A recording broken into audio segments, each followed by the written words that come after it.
Hello everyone, welcome to the weekend analysis. तो I hope कि आपका 2022 ईयर काफ़ी अच्छा गया होगा, काफ़ी प्रॉफिटेबल आप इस पूरे ईयर में होंगे। तो लर्निंग पे फोकस करें, और अगर नहीं है आप प्रॉफिटेबल तो आप लर्निंग पे फोकस कर सकते हो। और लर्निंग के लिए आप फ्री टेलीग्राम चैनल को भी ज्वाइन कर सकते हैं, लिंक डिस्क्रिप्शन में अवेलेबल है, जहाँ पे हम लर्निंग मटेरियल्स को शेयर करते रहते हैं। फिलहाल आज के सेशन में हम एक ओवरव्यू लेंगे, जैसे हम हर वीक लेते हैं। सो हम क्या डिस्कस करने वाले हैं, हम ये डिस्कस करेंगे कि एग्जैक्टली निफ्टी का जो ओवरऑल ट्रेंड है मंथली बेसिस पे, एक लॉन्ग टर्म ट्रेंड हम देखेंगे निफ्टी के लिए, बैंक निफ्टी के लिए, और एक सेक्टोरल एनालिसिस करेंगे कि आने वाले 2023 में ऐसे कौन से सेक्टर्स है जिसके ऊपर हमको फोकस करना है, जो बुलिश मोमेंटम में आने वाले 2023 में आज आ सकते हैं। तो सारी चीज़ों के बारे में डिस्कस करता हूँ। अगर पहली बार चैनल पे आए हो तो एक सब्सक्राइब का बटन है वो दबाइए, ताकि अगले जो वीडियोस के नोटिफिकेशन है वो आपको टाइम टू टाइम बेसिस पे मिलते रहेंगे। कल एक आपको वीडियो मिलने वाला है, कुछ स्टॉक्स मैंने आइडेंटिफाई किए, बेस्ट स्टॉक्स फॉर 2023। तो कल का वीडियो देखना ना भूले, नोटिफिकेशंस के लिए सब्सक्राइब का बटन दबा दीजिए। तो सबसे पहली चीज़, we will be discussing about Nifty 50 का इंडेक्स। अगर हम निफ्टी 50 के इंडेक्स की बात करें तो निफ्टी 50 के इंडेक्स में आपको एक चीज़ दिख रही है, एंड दैट इज़ निफ्टी 50 एक लॉन्ग टर्म ट्रेंड जो है वो अप साइड का है। निफ्टी का जो लॉन्ग टर्म ट्रेंड हमको दिख रहा है, दिस इज अपसाइड ट्रेंड। तो ओवरऑल निफ्टी मुझे बुलिश दिख रहा है। आप यहाँ पे चेक कर सकते हो, निफ्टी ने ये रेंज का ब्रेकआउट दिया, एक अच्छा खासा मूवमेंट दिया, देन निफ्टी ऊपर गया, और ये जो आपको फॉल दिख रहा है, this is the fall of Covid. तो कोविड में ये फॉल हुआ था, उसके बेसिस पे फिर ये ट्रेंड लाइन का सपोर्ट लिया, अभी निफ्टी फिर से ऊपर गया। तो ओवरऑल निफ्टी का ट्रेंड जो है वो काफ़ी बुलिश है। लेकिन आप यहाँ पे चेक कर सकते हो, this all candles are of 1 month. तो ये हर एक कैंडल जो है ना, दिस 1 मंथ का कैंडल है। तो ये किसकी रेंज है निफ्टी की, this is the range of Nifty. बहुत टाइम से निफ्टी जो है इस रेंज में है, मतलब 18,200 की जो लेवल है, या 18,000 की ये जो लेवल है, ये 18,000 की जो लेवल, 18,200 के ऊपर निफ्टी गया था, लेकिन फिर से नीचे आ गया। तो अभी फिलहाल इस निफ्टी इस चैनल में है। तो ये एक फ्लैग पैटर्न भी हो सकता है। तो मंथली चार्ट पे हमको प्राइस एक्शन के बेसिस पे we are seeing this flag type का पैटर्न। जैसे ही इस फ्लैग पैटर्न का ब्रेकआउट होगा, देखो प्राइस एक्शन में एक कंसेप्ट है, अगर इसका ब्रेकआउट होता है तो ब्रेकआउट होने के बाद निफ्टी यहाँ पे रीटेस्ट करने आएगा, और रीटेस्ट करने के बाद आपको निफ्टी काफ़ी ऊपर जाते वक्त देखने मिलेगा। तो हमें ओवरऑल निफ्टी जो है बुलिश ही है, भले डेली चार्ट्स में या शॉर्ट टर्म ड्यूरेशन 15 मिनट्स के चार्ट्स पे या फिर 5 मिनट्स के चार्ट्स पे बेरिशनेस आपको दिखे, लेकिन लॉन्ग टर्म ट्रेंड निफ्टी का ऊपर है। मंथली चार्ट अगर हम डिस्कस करें तो we are seeing a complete up trend in Nifty. तो निफ्टी में काफ़ी अप ट्रेंड है, और फिलहाल इस रेंज में निफ्टी फंसा हुआ है। जैसे ही ये रेंज का ब्रेकआउट होगा, एक बड़ा सा मूवमेंट हमको देखने मिल सकता है आने वाले ईयर में। जैसे कि हम अभी ये जो वीडियो रिकॉर्ड कर रहा हूँ मैं, 2022 का लास्ट वीडियो है। 2023 से जो वीडियोस आएंगे, जो लर्निंग मटेरियल आएगा, उससे हम काफ़ी सारी बातें सीखने वाले हैं। तो आई होप कि आपको मंथली बेसिस पे ये तो क्लियर हुआ है कि हमें निफ्टी जो है that will be on an up trend. तो हमें मल्टी टाइम फ्रेम एनालिसिस को फोकस करना है। फिलहाल मैंने मंथली चार्ट देखा, अब मैं आपको वीकली चार्ट दिखाता हूँ। तो this is the weekly chart. देखो वीकली चार्ट की अगर हम बात करें तो वीकली चार्ट में भी हमको यही दिख रहा है कि निफ्टी इस रेंज में है, this is the range of Nifty. तो ये रेंज में निफ्टी घूम रहा है, रेजिस्टेंस ले रहा है, this is 1 time resistance, this is second time resistance, this is third time resistance, this is fourth time resistance, this is fifth time resistance, और ब्रेकआउट दिया लेकिन सस्टेन नहीं किया, फिर से उसी रेंज में घूम रहा है। तो मैंने आपको एक कंसेप्ट सिखाया था, अगर आप पहले से मेरे वीडियोस देखते होंगे तो, एंड दैट कंसेप्ट इज, जितने बार रेजिस्टेंस को टेस्ट किया जाता है, तो here resistance is tested 3 times, 4 times, 5 times now, and it is for 6 time. तो 6 टाइम रेजिस्टेंस को टेस्ट किया है, इसका मतलब अभी रेजिस्टेंस वीक होने लग गया है। तो ये एक हमारे लिए काफ़ी अच्छी बात है कि रेजिस्टेंस यहाँ पे वीक हो रहा है। अगर रेजिस्टेंस वीक होगा तो यहाँ पे थोड़ा टाइम कंसोलिडेट करके एक अच्छा खासा ब्रेकआउट हमको यहाँ से देखने मिल सकता है। जितना टाइम यहाँ पे कंसोलिडेट होगा that will be better. Directly अगर ब्रेकआउट देता है तो वो ब्रेकआउट हमेशा फेल होते हैं, तो हमेशा आपको याद रखना है डायरेक्टली जो ब्रेकआउट दिया जाता है वो फेल होता है, वो ट्रैप का कंसेप्ट है। तो इसलिए हमेशा हमको याद क्या रखना है, ब्रेकआउट जब भी होता है तो काफ़ी अच्छा लर्निंग आपको दे रहा हूँ मैं, ब्रेकआउट जब भी होता है तब वहाँ पे कंसोलिडेशन होना चाहिए, बहुत टाइम उसने वहाँ पे बिता देना चाहिए एंड देन ब्रेकआउट मिलेगा, तो दैट ब्रेकआउट सस्टेन्स। तो this is the weekly analysis of Nifty. अभी हम इसको डेली पे चलते हैं। तो आई होप कि आपको ये सेशंस पसंद आ रहे हैं। अगर पसंद आते हो तो होंगे तो लाइक करें ताकि बहुत सारे लोगों तक ये वीडियो जाए और उनके लर्निंग में मेरे तरफ से कुछ कंट्रीब्यूशन हो पाए। तो अभी फ़िलहाल मैं डेली चार्ट के ऊपर गया हूँ। डेली चार्ट के ऊपर अगर हम देखें तो डेली चार्ट में काफ़ी ज़्यादा विपसॉस दिख रहे हैं। तो हमको एक चीज़ क्या याद रखनी है, एक चीज़ हमको ये लेवल याद रखनी है। This is the level which we have to remember. तो आप एक सिंपल चीज़ याद रखें, जब तक निफ्टी 18,000 की लेवल के नीचे क्लोज नहीं हो जाता तब तक हमें बेरिश माइंडसेट से ट्रेड नहीं करना है।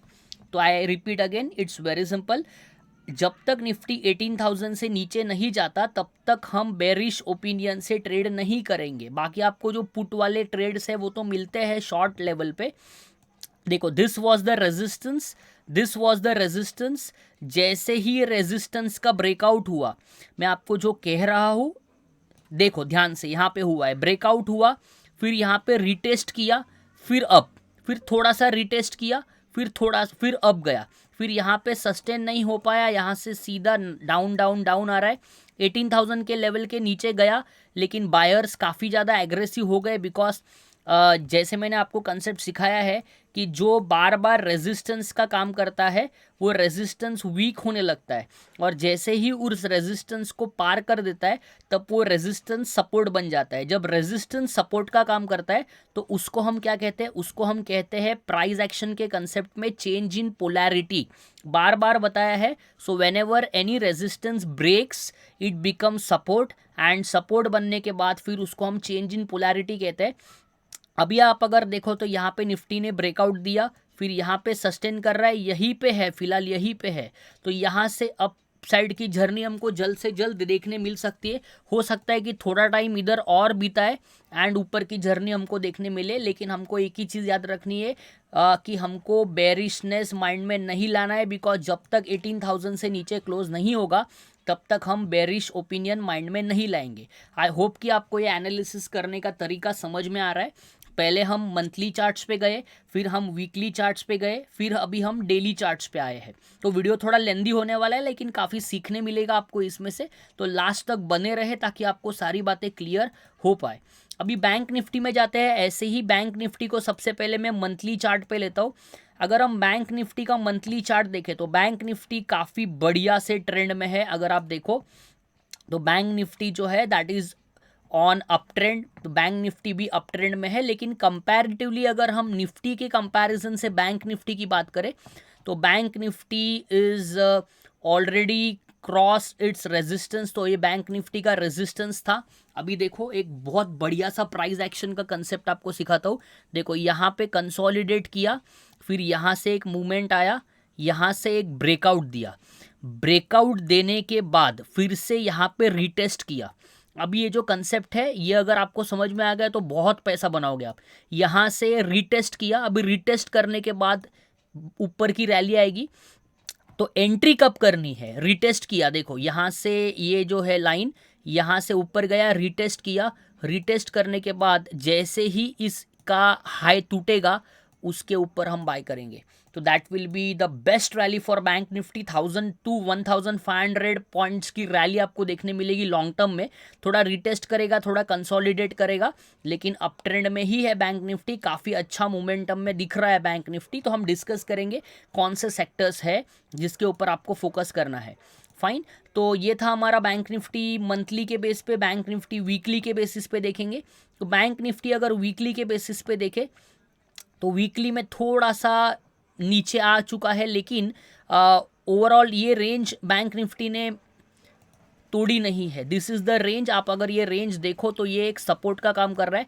जब तक बैंक निफ्टी 42,000 के लेवल के नीचे क्लोज नहीं होता तब तक बैंक निफ्टी बुलिश ही रहेगा। तो यहाँ पे भी एक प्राइस एक्शन बना है। अगर आप इसको ध्यान से देखो तो यहाँ पे भी एक प्राइस एक्शन बना है। यहाँ पे ऊपर गया, यहाँ पे रीटेस्ट किया और यहाँ पे ऊपर जाने की तैयारी, लेकिन जब तक इस लेवल को क्रॉस नहीं कर देता, 44,000 के लेवल को क्रॉस नहीं कर देता, तब तक थोड़ा सा 44,000 एक रेजिस्टेंस का काम करेगा। ऊपर जाएगा, थोड़ा इधर कंसोलिडेट करेगा, इधर जाएगा, फिर इधर इधर थोड़ा घूमते रहेगा, मतलब थोड़ा साइडवेज होने के चांसेस है और फिर ब्रेकआउट देने के चांसेस है। तो ये हमारे ओवरऑल वीकली चार्ट्स पे बैंक निफ्टी हमको दिख रहा है। अभी हम डेली चार्ट्स के ऊपर जाके देखते हैं कि बैंक निफ्टी कैसा बिहेव कर रहा है। सो बैंक निफ्टी की अगर हम बात करें तो यहाँ पे एक ट्रेंड लाइन है, वो ये ट्रेंड लाइन का इसने ब्रेकडाउन दिया था, फिर से इसी ट्रेंड लाइन के ऊपर आ गया और यहाँ पे अभी ये ट्रेंड लाइन का सपोर्ट लेके बैंक निफ्टी खड़ा है। तो यहाँ से एक ट्रेंड लाइन का सपोर्ट लेके फिर से ऊपर जा सकता है ऑन डेली चार्ट्स। तो this is the overall analysis of Nifty and bank Nifty. अभी हम कुछ सेक्टर्स देखते हैं, बिकॉज सेक्टर रोटेशन मार्केट में होते रहता है। कौन से सेक्टर कब चलेगा वो अगर आपको पता चला तो आप उस रैली में पार्टिसिपेट कर सकते हो। जैसे अभी बहुत बड़ी रैली आई पब्लिक सेक्टर बैंक्स में, उसके पहले रैली आई थी ऑटो सेक्टर में, लेकिन जैसे जिसमें रैली आती है उसमें अगर हम पार्टिसिपेट कर पाए then we can make money. Otherwise हम कोई और सेक्टर्स में घुसे हुए हैं और दूसरा कोई और सेक्टर चल रहा है, तो आपको ध्यान क्या देना है। अभी मैं आपको इंडेक्स बताता हूँ सारे। तो अभी हम क्या करेंगे, मंथली चार्ट्स के ऊपर ही इंडेक्स देखने का काम करते हैं ताकि हमको एक ओवरऑल ट्रेंड पता चले। तो अगर हम ये सेक्टर ये देखें तो दिस इज आईटी सेक्टर। देखो आईटी सेक्टर ने काफ़ी अच्छा रैली दिया, लेकिन आईटी सेक्टर फिलहाल अभी कंसोलिडेट कर रहा है। आईटी सेक्टर की अगर बात करें तो जब तक ये लेवल ना तोड़े तब तक आईटी सेक्टर में मोमेंटम थोड़ा नहीं आएगा। फिलहाल कंसोलिडेशन के रेंज में है, यहाँ से ब्रेकआउट देगा तो इस लेवल तक जा सकता है। तो that is about the IT sector. फिर देखते हैं कौन सा सेक्टर ऐसा है कि जो स्ट्रांग लग रहा है। सो नेक्स्ट हमारा जो सेक्टर है दैट इज़ प्राइवेट बैंक। तो निफ्टी प्राइवेट बैंक जो है ये भी देखो रेजिस्टेंस के आसपास है। तो इसको ब्रेकआउट दिया है, लेकिन रेजिस्टेंस के आसपास थोड़ा सा ऊपर क्लोजिंग है। यहाँ पे थोड़ा कंसोलिडेट करके ऊपर की जर्नी, आप सभी को पता है बैंकिंग सेक्टर काफ़ी स्ट्रांग है, इसलिए बैंक निफ्टी स्ट्रांग दिख रहा है। उसके बाद हमारा जो सेक्टर है, let's see the sectors. Auto. अभी ऑटो सेक्टर की अगर बात करें तो देखो क्या बढ़िया रैली आया था ऑटो सेक्टर में, लेकिन आपने मिस कर दिया होगा। तो ये इसका एक रेजिस्टेंस था।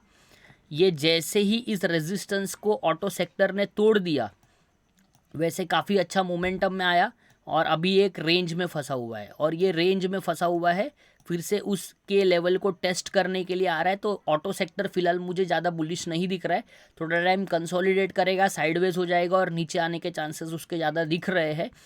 लेट अस सी। तो ये इसका एक बड़ा सा सपोर्ट दिख रहा है 12,400 12,300 के आसपास, and that is the support for auto sector. उसके बाद जो हमारा सेक्टर है, लेट अस सी हेल्थ केयर। तो health care I am not interested. देखो कितना नीचे गया है, तो मुझे बिल्कुल भी ऐसे सेक्टर्स में इंटरेस्ट नहीं है जिसमें काफ़ी ज़्यादा सेलिंग प्रेशर है। उसके बाद अगर हम देखें तो स्मॉल कैप नहीं, मेटल। तो देखो मेटल सेक्टर थोड़ा सा कंपैरेटिवली साइक्लिकल सेक्टर है, लेकिन मेटल सेक्टर आप अगर यहाँ पे चेक करो तो मेटल सेक्टर अपने रेजिस्टेंस के आसपास है। तो जब तक ये रेजिस्टेंस नहीं टूटेगा, this is purely the supply zone, जब तक ये रेजिस्टेंस नहीं टूटेगा तब तक मेटल सेक्टर में मोमेंटम नहीं आएगा। तो मेटल सेक्टर भी आप अपने रडार में रखें। पहले सेक्टर्स को आइडेंटिफाई करें, फिर स्टॉक्स आइडेंटिफाई करना बहुत ईजी हो जाएगा आपके लिए। Then the next part is oil and gas. ये भी कुछ इतना मोमेंटम में फ़िलहाल नहीं दिख रहा है। नेक्स्ट एफएमसीजी थोड़ा सा साइडवेज गया है फिलहाल, लेकिन ये काफ़ी अच्छा सेक्टर है। यहाँ पे इसने ब्रेकआउट दिया है, फिर इसने रिटेस्ट किया है, अभी थोड़ा सा साइडवेज गया है, लेकिन मोमेंटम स्ट्रांग है इस सेक्टर में भी, एफएमसीजी में। एफएमसीजी के बाद अगर हम देखें, एनर्जी सेक्टर साइडवेज है पूरा। इंफ्रा ने भी ब्रेकआउट दिया है और साइडवेज गया है थोड़ा, लेकिन इंफ्रा ने भी एक अच्छा खासा ब्रेकआउट दिया है।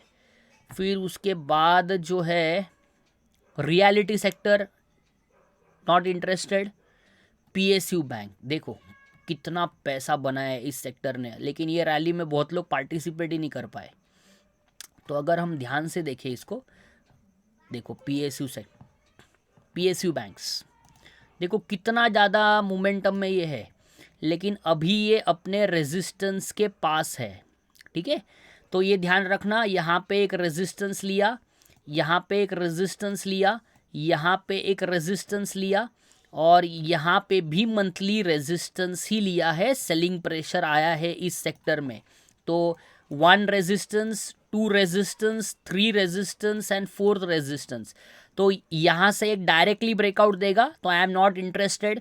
थोड़ा टाइम यहाँ पे कंसोलिडेट करना चाहिए, फिर ब्रेकआउट देगा तो मज़ा आएगा इसमें फिर से ट्रेड करने।